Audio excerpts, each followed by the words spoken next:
It's a great pleasure to be here. When we saw the invitation to this conference, I really jumped on the chance to attend it because, and this is basically the thesis that I'm going to argue in my talk, the energy industry needs to understand more about compute.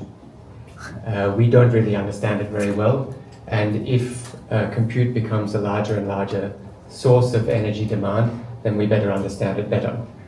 So that was the major interest for me to attend. So I'm looking forward not so much to conveying information to you, but learning from you in your talks. Maybe before I start the presentation, I'll just say a few words about the International Energy Agency. So the IEA was set up in 1974 after the global oil shock. We are a member-driven organization, so we have 32 member countries, which are essentially all of the developed countries, including the Netherlands, and we have about 15 association countries, including the major emerging economies around the world. And our mission is sustainable, secure and affordable energy for all, and we produce data analysis on the global energy system. And for us, energy is everything from oil and gas production to electricity generation to energy consumption in households, businesses, manufacturing and transportation. So without further ado, I'll get into the presentation. I'm going to start not talking about AI per se, but by talking about data centers. And this is essentially because when we talk about the energy consumption of AI today, we are essentially talking about the energy consumption of data centers. The big models which dominate the energy consumption of AI, whether it be for training or inference, are too big today to run on our edge devices, on laptops and mobile phones. So they're trained and run on data centers. So we need to understand data centers as a class of energy infrastructure if we're to understand the impact of AI on the energy system. And data centers are actually quite an unusual class of energy infrastructure for three reasons. Firstly, in comparison with other large power-intensive infrastructure, they tend to cluster together. So what you can see on the screen is not a stylistic representation. It is the result of a GIS analysis that we did of the roughly 11,000 data centers that operate today around the world. And what you can see is that they tend to cluster together, and they tend to cluster much closer to urban areas than other large power-intensive infrastructure. Historically, this was for reasons of latency, so many of the workloads that data centers run are latency sensitive, and so they tended to locate close to final demand. To a certain extent, AI is changing this, although we still see quite a lot of momentum behind existing data center clusters. And this means, of course, that data centers are coming up in places that from an energy perspective are already quite congested. Grids around large cities, around large urban areas tend to be more congested. Do I need to point it somewhere? There you go. The second characteristic of data centers that makes them unusual is that they are getting larger. So a few years ago, a large hyperscale data center might have had a power draw of about 100 megawatt and an annual electricity consumption equivalent to that of about 100,000 households. Today, the largest data center under construction would have a power draw of 2 gigawatts and an annual electricity consumption equivalent to 2 million households. The largest announced would have a power draw of 5 gigawatts. To put this in perspective, a large aluminium smelter would have a power draw of about 750 megawatts. So we are talking about compute infrastructure that is on par with large industrial infrastructure in terms of its energy consumption. The third characteristic is that data centers can be developed and built relatively quickly. So a typical large data center might have a time to market of 2 to 3 years. In advanced economies, we have a lot of trouble building large energy infrastructure. A transmission line to power a data center might take, on average in an advanced economy, between 4 and 8 years to permit, construct and put into commission. So that third characteristic of rapid development times is also putting a lot of stress on our grids. So basically what we see is increasing numbers of larger and larger data centers looking to be connected to electricity grids which are often already congested. And that's a major challenge. Just to give you a sense of how quickly things are moving, the IEA tracks the global pipeline for data centers. So here you can see a graph that shows the operating capacity of commercial data centers as of 2024, what we estimate will be commissioned in 2025, and our tracking of the project pipeline as of January 2025 this year. We updated our tracking in October, and the pipeline had increased by 70%.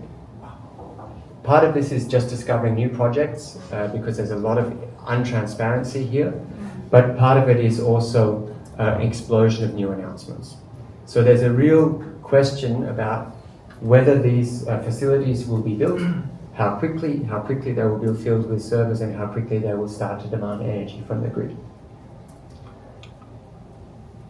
So it's important to keep these characteristics of data centers in mind because they mean that data centers pose a challenge, particularly at the local level, in these big clusters of demand. And it's important to keep that in mind because actually when we zoom out, at the total scale of the global energy system, data centers are not that significant. So this is the IEA's estimate of total electricity consumption of data centers historically. In 2024, it was about 415 terawatt hours. That might sound like a lot. It's roughly equivalent to the electricity consumption of a country like France. But at the global level, total electricity consumption is about 27,000 terawatt hours. So it is 1.5% of total global electricity consumption. Total global energy consumption, not just electricity, is about 180,000 terawatt hours. So just to put things in perspective. But again, we can see it's growing pretty rapidly. It's growing at about 12% per year, particularly after an inflection point roughly around 2017. 12% per year is about 4 times faster than the underlying rate of total electricity demand growth. In our projections, data center electricity consumption roughly doubles by 2030, reaching about 950 terawatt hours. That's about roughly equivalent to the electricity consumption of a country like Japan. So again, a significant amount, more than a doubling in the space of a few years. But 950 terawatt hours would still be only 3% of global electricity consumption in 2030. The major driver of this is AI. We don't have an estimate of what the energy consumption of AI per se is. Data centers run a lot of different workloads. They run cloud computing, they run business processes, finance, and so on. The best proxy that we can get in our modeling is the energy consumption of accelerated servers. So these are servers with GPUs, TPUs, and similar accelerated hardware. That's what we've called AI optimized servers here. And in comparison with total data center electricity consumption, which grows by about 2 times by 2030, the electricity consumption of these AI optimized servers grows by about 4 times. But you can see that even conventional servers, their electricity consumption is growing.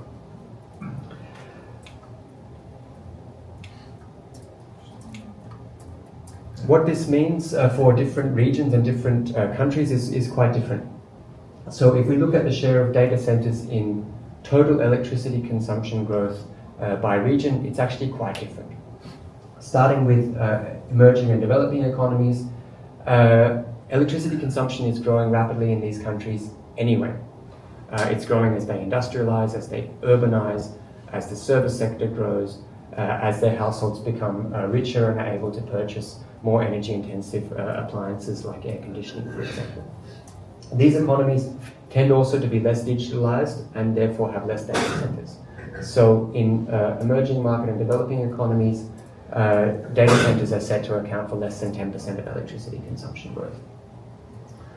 On the other hand, in a place like the United States, which today has about 45% of the global installed capacity of data centers are set to account for about 50% of electricity consumption growth between now and 2030. And by 2030 in the United States, I find this a crazy statistic. Every time I repeat it, I don't really believe it, but it's true. By 2030, data centers will consume more electricity than all energy-intensive industries combined in the United States. That's iron and steel, that's chemicals, that's cement, that's aluminium. And remember, that's just electricity, it's not total energy consumption. So there is a lot of confusion about the outlook for the electricity consumption of data centers. What you can see on the screen is our gathering of studies that were published since 2020. So these are not even that old, right? For the electricity consumption historically and into the future from data centers. And you can see that even for historical years, there's an extremely wide range of projections, right? And then once you get out to 2030, there is an even wider spread. We face a basic challenge in the energy sector, which is a lack of data and a lack of standardized methodologies. And that means that there is a wide variety of methodologies, some less robust, some more robust for projecting the electricity consumption of data centers.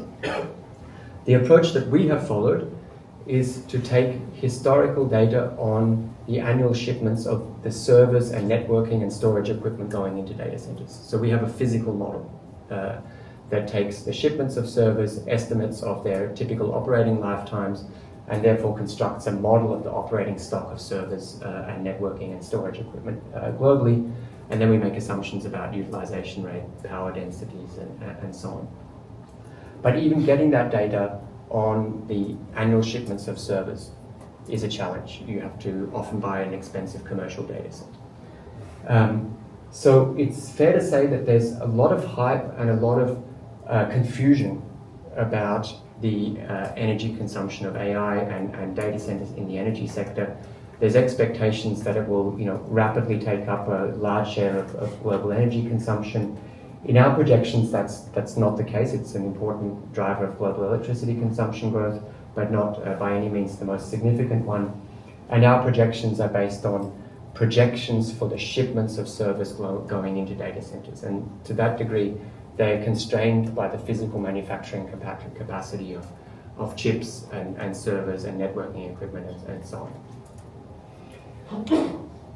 But of course, we recognize there is a lot of uncertainty out there. So in our analysis, we always approach uncertainty by developing scenarios. And so in our recent report, we put out 4 scenarios for the electricity consumption of data centers. First thing to note here is that the lines after 2030 are dotted. This is quite unusual for the IEA because we typically make projections for the energy system out to 2050. But when we talk to anyone in the tech industry and said, we're interested in making projections for the energy consumption of AI and data centers, we're thinking of going out to 2035. They said, you're crazy. This is mad. There's so much uncertainty. But the energy sector makes investment decisions on, at a minimum, a 10-year lifetime, and often a 20-year, 30-year lifetime, right? So this uncertainty is quite challenging for the energy sector to deal with. So in our projections, we have the base case, which is the one that I showed on the previous slides. We also have a lift-off case, which I think is less probable in the sense that we assume that there are no physical constraints, for example, bottlenecks in the energy sector. We don't really take into account the possible ramp-up of the manufacturing industry for chips and servers and so on.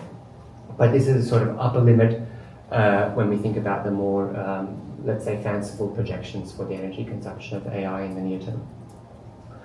We also had a headwinds case, and I think this is particularly relevant today when there are increasing questions in financial markets about the returns on investment to the AI boom. To put things in perspective, we estimate that in 2025, about $580 billion will be invested in data centers globally. That's in everything. That's in the chips, that's in the servers, that's in the building shells, the power infrastructure, and so on. Global investment in oil supply is about $540 billion. So we are set this year to spend more on data centers than we are on global investment in oil supply, just to put it in perspective.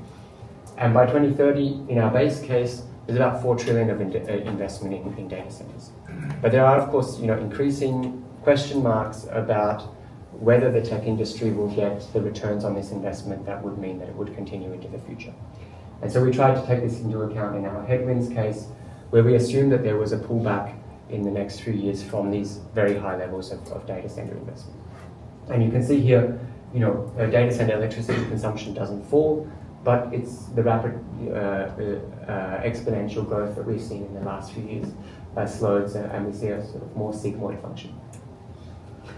We then had a high efficiency case, and I want to talk a little bit more about that on the following slides, and in particular why this high efficiency case was essentially impossible for us to calibrate.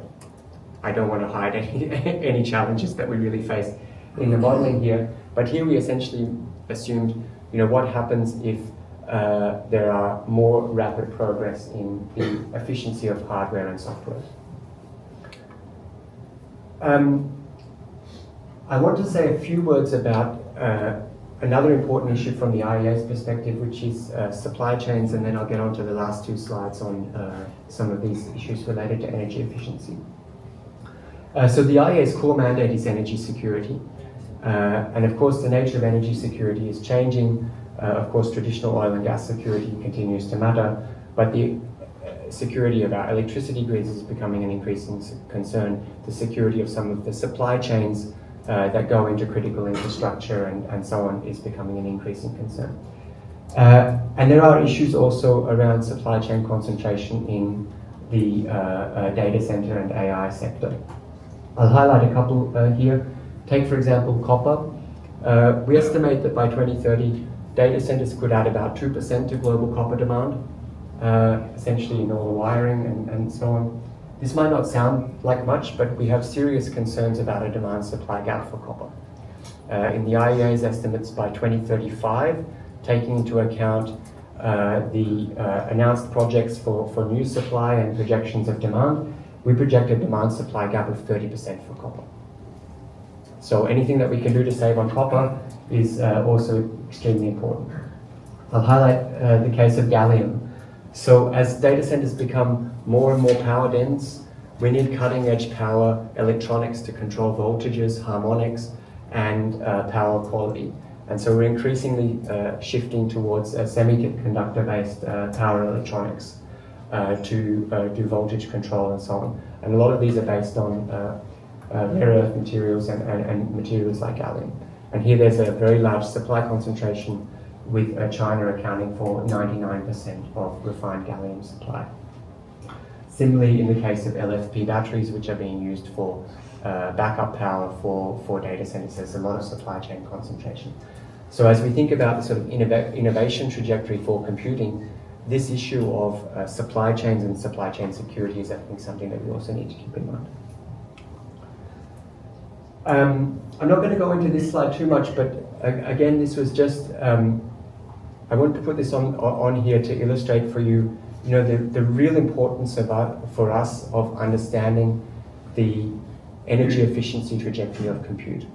So in our report, we conducted a few interviews with a few experts from a few companies like NVIDIA and others, and tried to understand in a more qualitative way, what is the outlook for some of the technologies that you're going to be talking about today: neuromorphic computing, photonic integrated circuits. To what extent could they be deployed by 2030, and to what extent could they start to make an impact on energy efficiency in AI and data centers? And this is the best that we can do, right? Which doesn't help us very much from a modeling perspective. So really this is a plea for more conversations between my community and your community, because we do need to understand this better. I wanted to give you an illustration just before I close of the challenge that we face in trying to project the electricity consumption and energy consumption of AI. So this is going to seem extremely simplistic to you, but this is the basic framework that we follow in energy modeling. You start with activity levels, you multiply activity by intensities, and you have energy consumption. That's the basic framework. So for the energy consumption of iron and steel, your activity level is the production of iron and steel in tons. You then have a very good idea from historical data of what the gigajoule per ton of iron and steel is. You know very well the engineering potential to lower that factor over time by implementing best available technologies, and you project the energy consumption of iron and steel. Similarly, if you want to project the energy consumption of the passenger transport sector, we know what the total stock of vehicles operating in a country like the Netherlands is. We know from time of use surveys roughly how much they are driven per year, and so you can say 1 million kilometers per vehicle as your activity level.